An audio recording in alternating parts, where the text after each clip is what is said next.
Morning guys, I'm So from the Big Journey Company. Welcome to the next thrilling instalment of What's in My Bag, and this time we're going to talk about the Foothills of Everest trek taking place November 2019. So what I'm going to do is I'm going to start from the feet, work my way up, and then I'll move into what I call bits and bobs, as it were. So let's start, before you start trekking, you're going around Kathmandu and stuff like that, it's quite useful just to have a pair of, trainers, approach shoes, something like that for wandering around. You maybe don't want to be in your boots all the time. I don't carry additional clothing, as it were, but you could take additional clothing for wandering around the towns at night if you wanted to. Pack light really is what we want to be doing here. So let's start with a good pair of hiking socks. You'll be taking a few pairs of those with you. And I'm going to take a good pair of winter boots, good solid Vibram sole on the bottom. Cheap boots aren't worth it. You're going to be in your boots anywhere between 4 and maybe 6 hours a day. They need to be worn in. And the other thing is, I always either take or wear them on the plane. We can replace trousers, we can lend you stuff, that kind of stuff. But if you lose a good pair of worn in boots, it can be a bit of a problem for you. So let's carry on at the bottom then. I'll be taking base layer. Now you may, depending on whether you run hot or cold, you may just want to have boxer shorts, knickers, whatever underneath, but I will take a base layer just in case. I'll be taking a mid-weight walking trouser. Sorry, I'll go back a bit so you can get away with 3/4 length. I'll be taking full length, I just prefer that personal preference. And a lightweight outer breathable, windproof, waterproof shell on the bottom, which covers us from anything, as it were.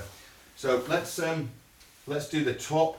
I'll do that bit by bit. Again, a good solid base layer, wicking, either hooded or not, whatever is your poison. But obviously we're going to be doing some activity, so something good, wicking, merino wool, something like that. A mid-weight fleece for underneath. I'm going to layer up. Now the other thing you might want to do, which I probably will do, is I'll take a mountain weight fleece as well. We're quite high up, so I will take one of each of those at least. And then to finish off our layering, I'm going to take a mid-weight, a kind of spring down jacket. You may want to consider, if you're buying, you might want to consider going something synthetic Primaloft, which works a little bit better if it rains as well, which the down doesn't do. And then, again, very bright, you won't miss me, lightweight, windproof, waterproof, breathable, really good jacket over the top. Now, being as we're on holiday, in the evening sometimes the stars should be out and absolutely beautiful, so we might want to go and stand out in the night. So we need to layer up solidly, or I will probably take a slightly heavier weight down jacket, so if we're having a cup of coffee and trying to take photos of the stars and we're stood around, we've got something just a little bit warmer as well. So I will probably do that. Let's move on to head. Start with head. A couple of things. We are going to be at high altitude. Sun is going to be a problem, so I'll take a wide brimmed hat. That's a UPF 50 hat. I like this. This is an outdoor research one. I like it because you've got a long, flat, quite a lot of coverage at the back. It's slightly longer than at the front. Now I will also take a cap because I like a baseball cap. Some people do. Most baseball caps have no sun protection. I'll bring you one of these, by the way, if you're on that trip. And also I would take some kind of beanie, some kind of hat for the cold as well. Now I normally will carry a buff tube of material that we can really useful for stuffing down your neck. So if you've got something like this, when you cover it up, there's always a little bit of a gap around your neck, so that's lovely. I can turn that into a hat if I want to. The other thing is, sorry, excuse me, we're going to get fairly, hydration is a problem up here. So when you're walking at altitude, it's quite nice if you've got a buff. Keep it over your mouth. You don't lose as much moisture, I should say. So that's really good to help you keep hydrated hiking at altitude. I will carry a couple of those. And again, if you're on this trip, I'll actually bring you one as well. This is a polar buff, so actually it's a little bit longer and it's got a little bit of fleece on the end, quite good again. That you can turn into a hat, you can turn into a balaclava, all sorts of stuff. So they're really quite useful. So a few things for your head. Let's move on to gloves.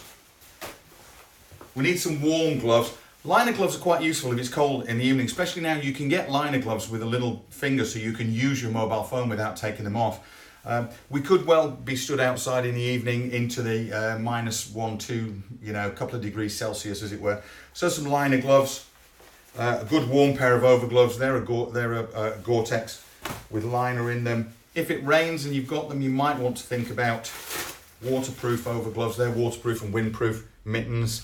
If you come from a warm climate, mittens can be, they are definitely warmer. Your fingers are warmer in a mitten because they're together rather than in fingers. So you might want to think about that. I normally carry, just in case it's a little bit cool wandering around, these are just little woolly one size fits all. You know, you can pick them up for £1.50, a couple of bucks, something like that. I actually quite like a pair of those. But general walking, if it's cold, I will probably do something like a pair of Primaloft gloves. It's worth taking a spare pair with you just in case we get a bit wet. You should always really carry a spare pair of gloves. Now, backpack. I've actually treated myself to a new backpack. My 8-year-old is looking a bit battered. So this one's 27 litres, something like 25 plus litre, 25, 30 litres is a good size for a day bag. Not too heavy, lightweight. You're going to be carrying that yourself during the day. So you need your day bag with you. And I would suggest that you pack in a duffel bag if you have one. I'll probably be bringing a 60 litre duffel bag. Most of your winter stuff actually compacts down to pretty much nothing. So again, pack light is what we want to do. So let's do bits and bobs and taking care of ourselves as we go. Most people, if you're a hiker and you're coming on this trip, you've probably got some hiking poles. I would probably bring them with you. You can choose to use them or not.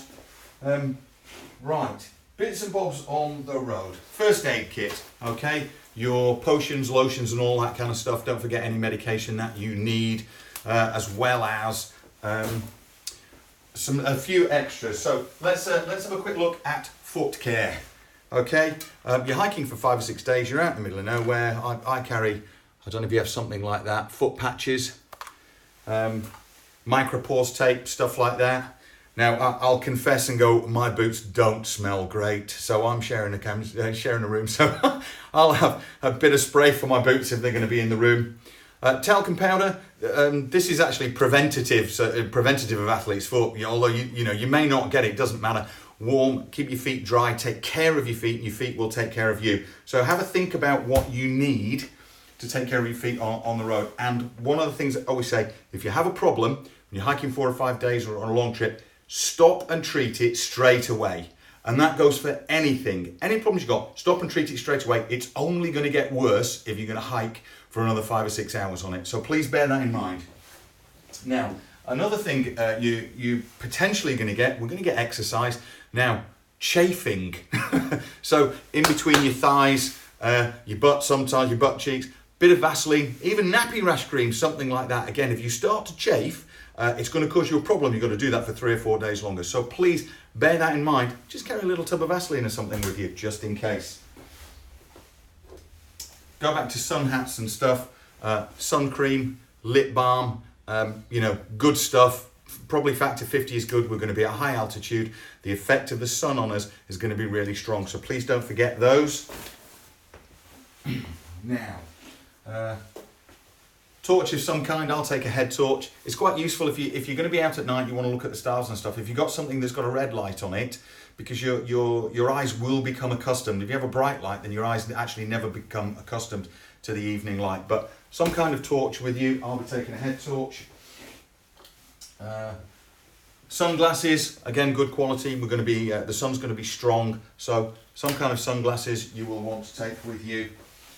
I will be carrying with me on the road some kind of energy bars. We'll have plenty of food and stuff, but when you go to places like this, you might not find something you like, especially if you're vegetarian, vegan, anything like that. It's a good idea to bring some of the stuff that you like yourself. And you never know, ladies and gents, when you might want to use the toilet, some tissues, some wet wipes in your bag, because you never know what the toilet facilities are going to be like when you need to go. Now, ladies, I've written this down. Clearly being a bloke, I have my own biological shiwi. I think in the States you call them a go-girl. The only way I can describe it is it's a lady funnel, so for you to urinate. So if you've not got one, you might want to consider that, but you do need to practice before you go. So I'm told by my female friends. So have a practice if you're going to go down that route, but I definitely recommend you actually have a look at that. The other thing we're going to do is hand wash. One of the things, I've run out at the moment, so I've written it down.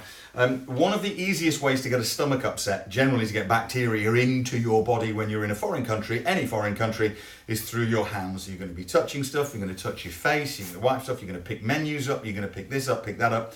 So some hand wash, and wash your hands literally just before you eat is a real good idea. You're going to get dirt on your cereal bars or your protein bars, that kind of stuff. It's everywhere. So a bit of hand wash with you is a really, really good idea. Let's do water. Most places will say to you water bottle. If they do, they recommend an Nalgene. It tastes good. It doesn't put anything into the water, as it were. And the other thing is it's got quite a wide lid. The reason for that is the wider this area, the longer it takes water to freeze, because it's got to freeze a bigger surface area, which is why you get, so one of those. Or you may decide you have or are going to invest into some kind of bladder which will go down the back of your backpack. Now, if you actually look at this one, it's worth considering. This one's got a bit of plastic in the middle, so it's low profile. So when you fill it, all the water can't go to the bottom and leave you with a massive bubble and a misshaped backpack. So actually one in the middle, low profile, is quite a good idea. And the other thing is, if it's cold in the morning, consider filling it with a little bit of warm water. So obviously it doesn't go cold straight away if you're drinking. Now then, you might want a book to have a read. Bring a book with you. Maybe you're a Kindle person or whatever. This little pile for me represents the things that people most often forget. Cameras, spare batteries for your cameras, your cables, your memory cards, all that kind of stuff. I do carry spares, but obviously it's very difficult in this day and age to carry enough cable end types for everybody. So do please make sure you have all of those things. And I've sent mine off. The visa application in the UK was very, very efficient. It actually came back in about 2 days. You can do visa on entry at the moment if you want to, and of course wallet, cash money if you want to do that. I think that's about it. Couple of things just to remind you on the trail. Definitely keep hydrated, keep an eye on your urine, make sure it's the right colour, there's plenty going. You will urinate more, which will dehydrate you more, so plenty. And you might want to bring some of those little sachets with body salts and sugars and that kind of stuff in them. Clean hands, very, very important all the time. Maybe wear your buff over your mouth to keep you a little bit more hydrated, keep that with you all the time. Plenty of sunblock everywhere and the lips. Good sun hat with you. Ladies, you might want to take the shiwi, something with you in case you're working, you work a little bit harder, you sweat, you begin to chafe, keep that with you. Stop and sort it out. If you've got a problem, please let us know.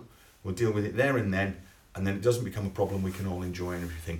Right, I think I've talked probably a little bit too long there. I hope that's useful to you. Please drop us a line if you need anything, and we'll have a chat to you. I'm really looking forward to seeing you. It's only about a month away, and yeah, I'll see you in Nepal.